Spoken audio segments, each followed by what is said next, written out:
conversation is going to be half an hour, and it's going to be held in English. Yeah. So a big round of applause for JUDITH KIROS and KAYO CHINGONYI.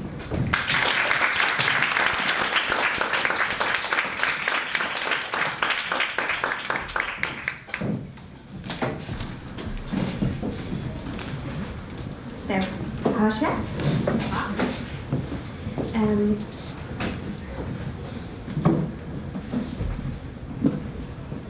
I think this is easier, so I can actually look at you. So we're here to talk about your book, Kumukanda, which has recently been translated into Swedish. Brilliant. Smooth. Thank you. And I have a couple of questions, obviously. We've met once before as well, so I feel like I'm cheating a bit, but I already know maybe the answers to some of the questions. But to start out with, you write in the introduction to the book that Kumukanda is a rite of initiation, right? And this book kind of poses several moments as initiations into, not only into adulthood, but into masculinity, into blackness, and even into lyricism. How did you approach the idea of initiation when putting together this book? When the book came into my mind, and for me it was a very specific moment of thinking about the poems that might go into the first kind of full-length collection that I was going to do. And this title, Kumukanda, came to my mind because I had been speaking to my aunt, and my aunt was just telling me a little bit about the Luvali side of my heritage, the kind of side of my heritage that I'm not as connected to. And I started to think about how this process of initiation, the different ways of being initiated, the different senses that that word might have. And I really love a book title which has a number of different kind of interpretations behind it. And so for me, initiation became a way of kind of speaking about the process of poetic craft. It became about speaking about certain experiences that bring you into adulthood, or a premature sense of adulthood. And so the book became formed around these moments where I felt somehow that prematurely or otherwise I was being pushed into a new phase of life. And the book itself was a new phase of life as well. It consolidated some of the work I'd been doing. So when I hit upon that title, it really was a title that I kept coming back to. And the initiations started to, once I had that title, that idea started to recur whenever I was writing something. When I had an idea, I would be like, oh, I can relate that to this thing. So it wasn't like it wasn't some plan that I had in my head and then I conceived all of the poems. It was really that I had been writing some work and this word popped into my head and it made a lot of sense, and from having that word, the book was contextualized. And so that's what the title really means to me. It's a context for those poems. Is that usually how you work, that you have a concept and then poems kind of solidify around that concept? Sometimes it's a process of writing a few things to try and get to a sense of what it is that I'm preoccupied by in that moment. Invariably, some of the same things recur, but there will be a shift in some of the subject matter or some of the things that I'm thinking about in my writing. Recently, I've been writing a lot more work that is for or directed at younger people, because there are some younger people in our family now. And they ask me about my work, and I can't really say that much meaningfully to them about it. And I also can't really share my work with them in a way that means something to them, so I have to try and write in a way that incorporates story or like music or something that they will get something from. So I think the things that happen in your life really inform the ways that you write. Even if you write about the same thing, you come at it from different angles. And for me, it's just finding the title for a book is about finding the angle that I'm focused on at that moment. So my next book is called A Blood Condition, because I'm thinking a lot about heredity and family and the things that you inherit and the things that you don't. And also blood. I wrote an essay recently about, blood, the human organ system, blood.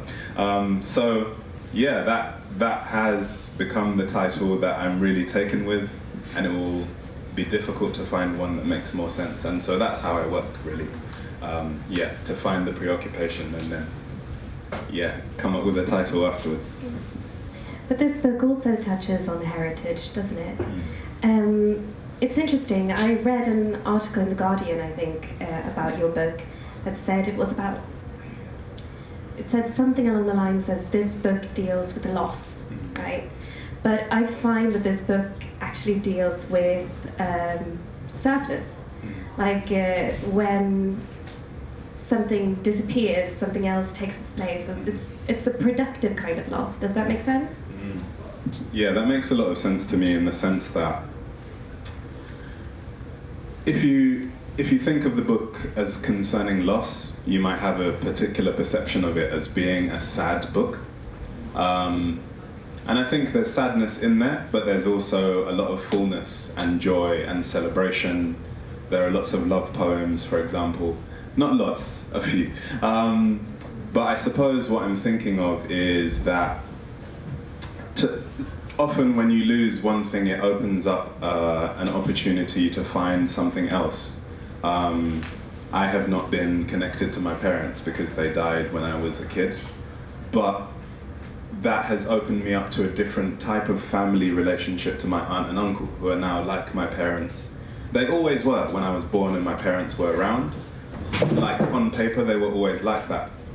But being in this particular formation with them, it opens up that experience with them as well in that particular way. So I can never feel entirely sad in something, and so the poems aren't about loss in that sense of being about some kind of dejection or melancholy. I suppose they're also, surplus is a good word for it. It's about what you put in place once you lose something, or what you use to approximate something that you might be missing as well. So there's a lot of stuff in the in the poem. There's a lot of information, and I think they reflect on my experiences in that way of being somebody starting off in one place, moving to another, and having to try and make sense of that shift. Yeah, because you do write, this book approximates rites of passage in the absence of my original culture. So in a sense, the loss of an original culture is what produces the book, right? Yeah, I mean, there's no context for my writing poetry without that loss of original culture, and also without thinking about the question, what is somebody's original culture anyway, after they live in a different place and have a varied understanding of how the world is. Someone's original culture could incorporate all manner of different poles and moments and moods and genres, I guess. So yeah, it really is a kind of an example of some of the things that have been possible because I moved. Some of the good things, I guess. Poetry is one of the good things in my life, and I wouldn't be as connected to it had I stayed in one place. So the idea of initiation also brings to mind, to me at least, kind of liminality or between spaces. It's a book that kind of moves between childhood and adulthood, but also between genres and cultures. Do those spaces interest you as a writer? I'm always really moved by what's possible if you bring something from one cultural space into another. So the poems that I publish quite often make reference to elements of oral culture, things that you would expect to be heard only and not collected on the page in this way, like hip-hop lyrics, songs and moments from garage, that kind of thing. I'm really interested in these kind of odd spaces because those are reflective of the kind of life that I've lived, and also the people that I'm connected to, the kind of lives that they live too. If we take music as an example, I really love listening to the Arctic Monkeys, but I also like listening to like late 90s New York hip hop. I also like hip hop from around the world too, where I can't understand the lyrics. And then also just like other forms of music where I'm not at all connected to like the genesis of that form, but I've just heard it and I like it. And I don't know what people are saying or anything.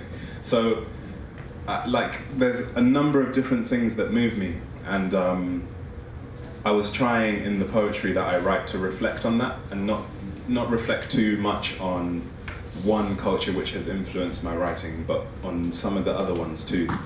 And I have to say it's not an entirely successful attempt to reflect on that, because I think everybody is influenced by so many things.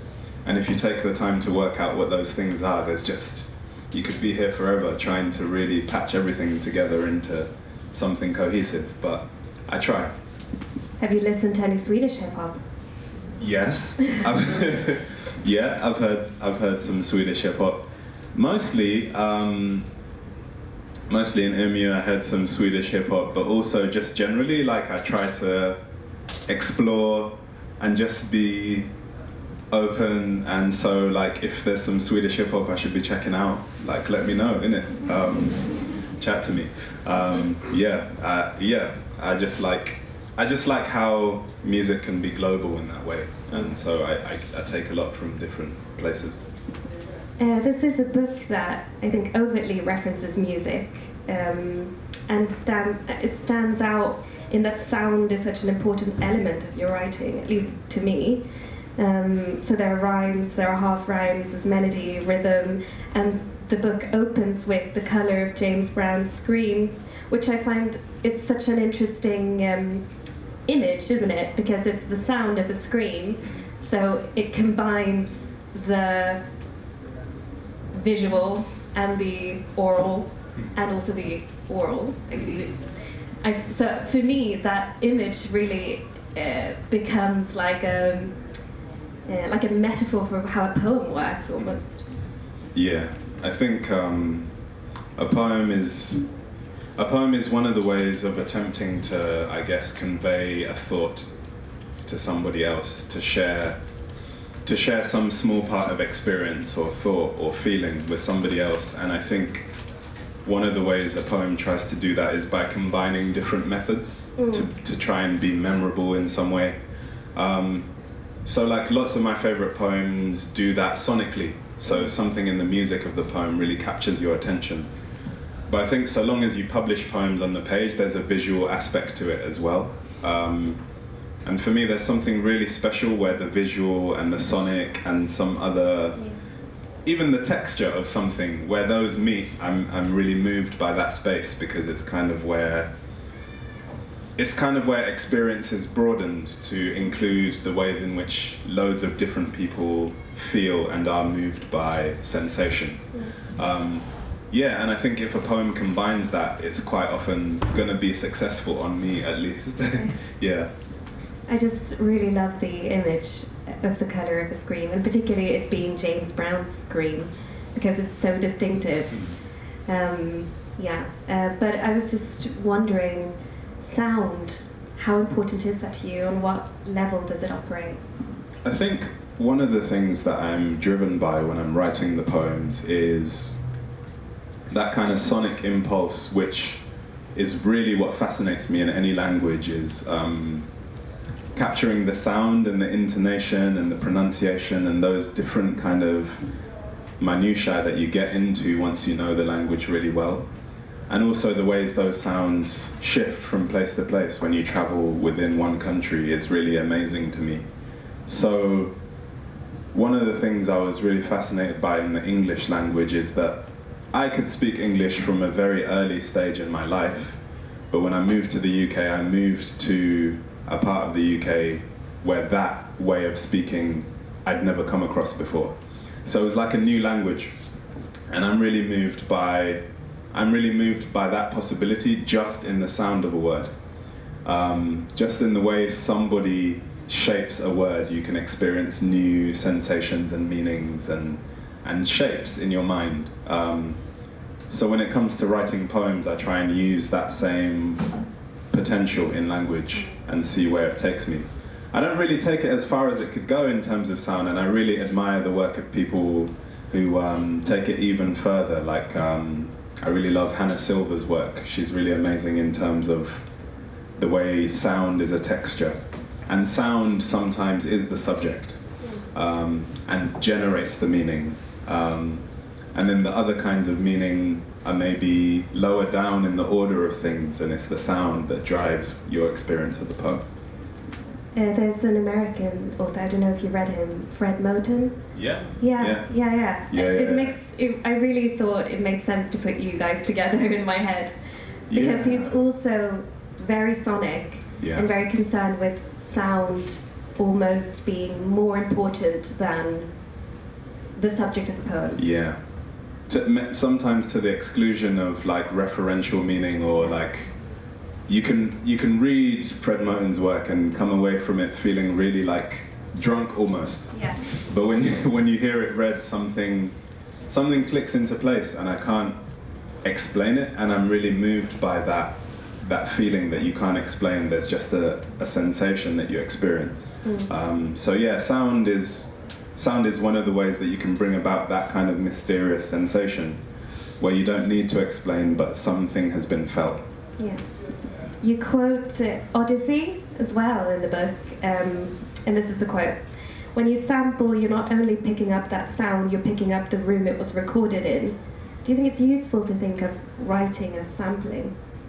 Yeah, I definitely do. It's one of my like key theories of writing, I suppose, that it is a kind of continuous borrowing, because once you enter into any writing tradition, be it an oral tradition or a written tradition, it starts off with imitation. Even just at the early stage when you're trying to make sounds, you begin by shaping a sound again and again and again, and having people not understand what you're saying, because the sound you're making is not a word to them. Finally you get to something that is a word in their understanding, and finally you can communicate.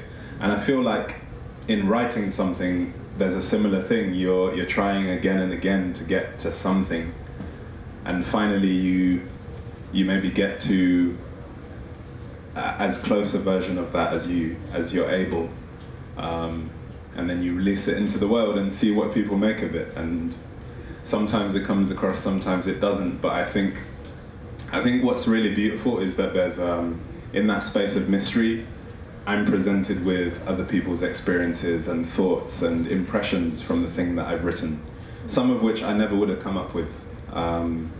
So yeah, I think sampling is a really beautiful way to think about writing, because you're always recontextualizing experience, taking one thing and shifting its context and presenting it anew, maybe to help frame a new question or approach or thought.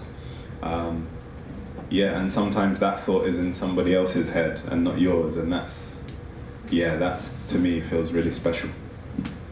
But I also really like, there are a lot of ideas that I really like, but I just, the fact that when you shift something from one context to another, you also bring that other context with you.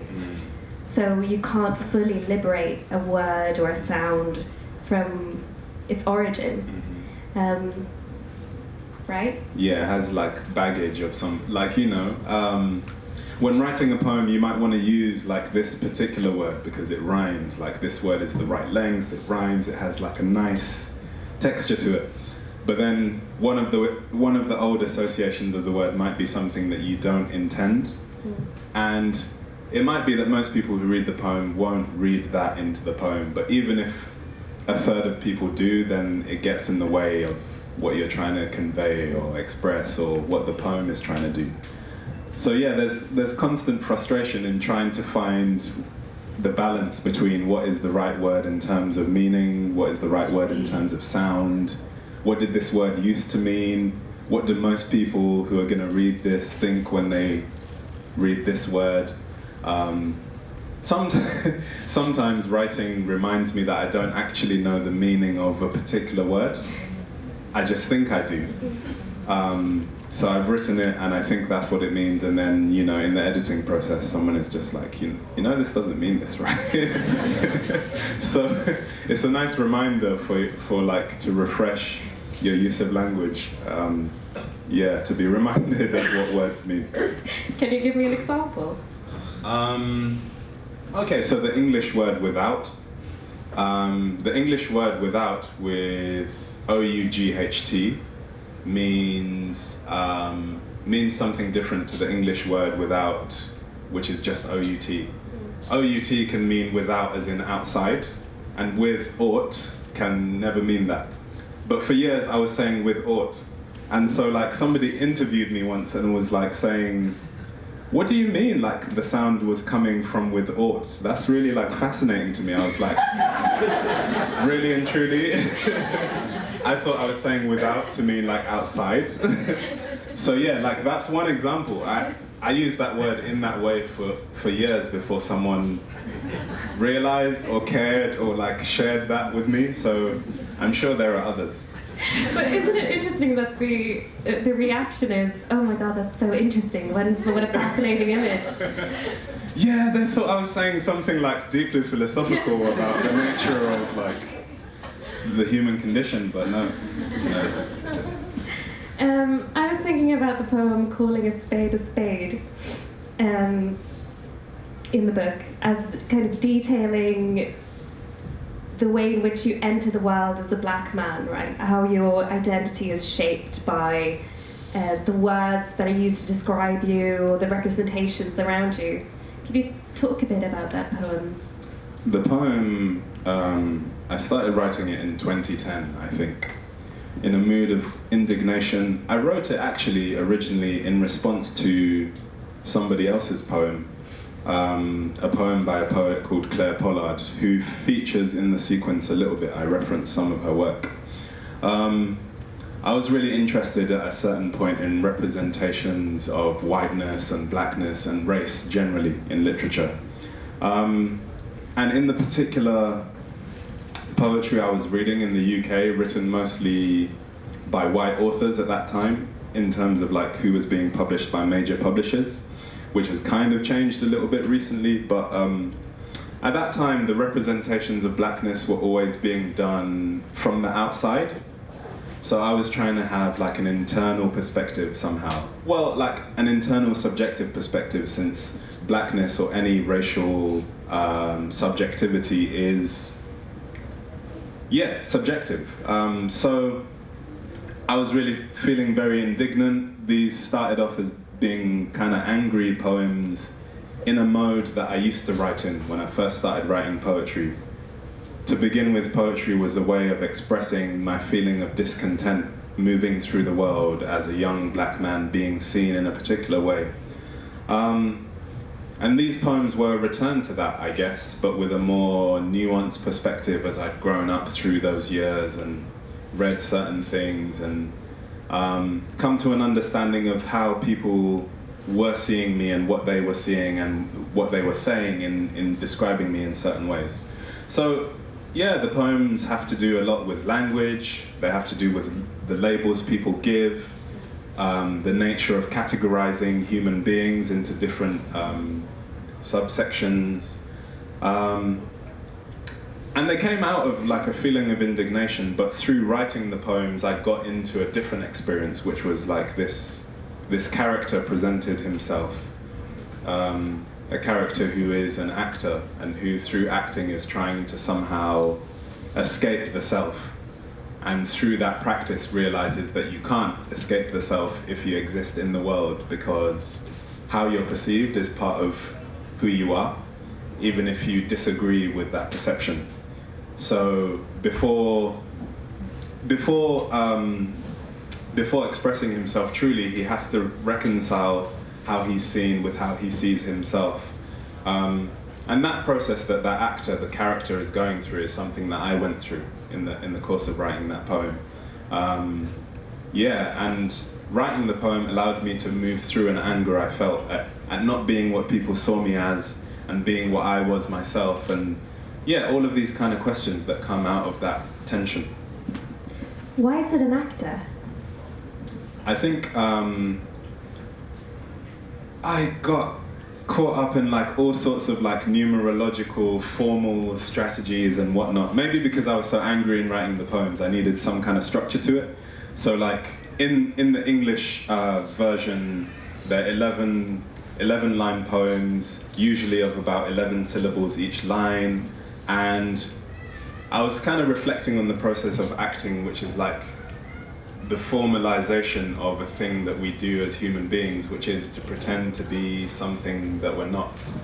And I feel like if you enter into that practice in the right spirit, you can become that thing that you're not, even just for the moment of the fiction. So you go and see a play for 2 hours, and you know, the person that you're seeing in front of you is not Stanley Kowalski, they're not from the American South, but for however long you're watching them, that's who they are.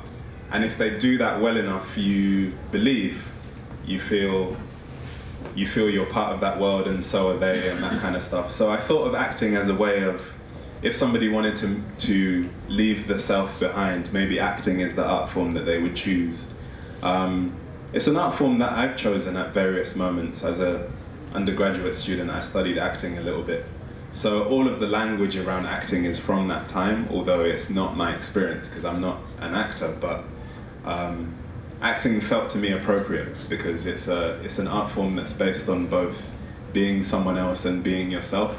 You can only play someone who like looks like you, or you know, like is within a certain range of looking. Like there's very, like I couldn't make myself like a different height maybe or whatever. Like I couldn't change myself in that way. There is only so much I can change. So acting was a good way of thinking about this process of being seen a certain way and seeing yourself differently and trying to move through that. I just find acting such an effective metaphor for being racialized, I guess, in a white supremacist society, that you move through a series of gestures that have already been made in TV, on the radio, wherever, in the culture more broadly. I found that really interesting in your work.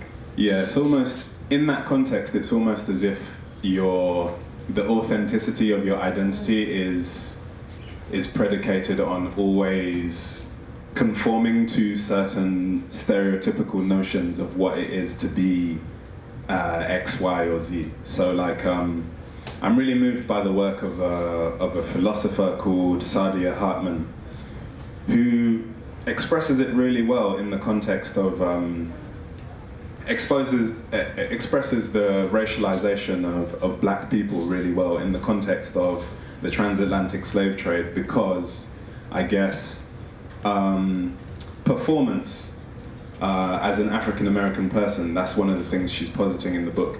Performance is tied up in a particular context. So there are certain ways that performance can move out of that context and be a freeing space. But also there's the context of enslavement, where people were seen as things, and performance being a kind of falling into the same kind of tropes. And we see it, I suppose, in the way that, like, for example, sports stars are seen. Like, they become almost symbols, symbolic things, like these. I mean, it's seen as like a positive thing, but like they're still symbols, unattainable, unreachable, non-human entities, you know?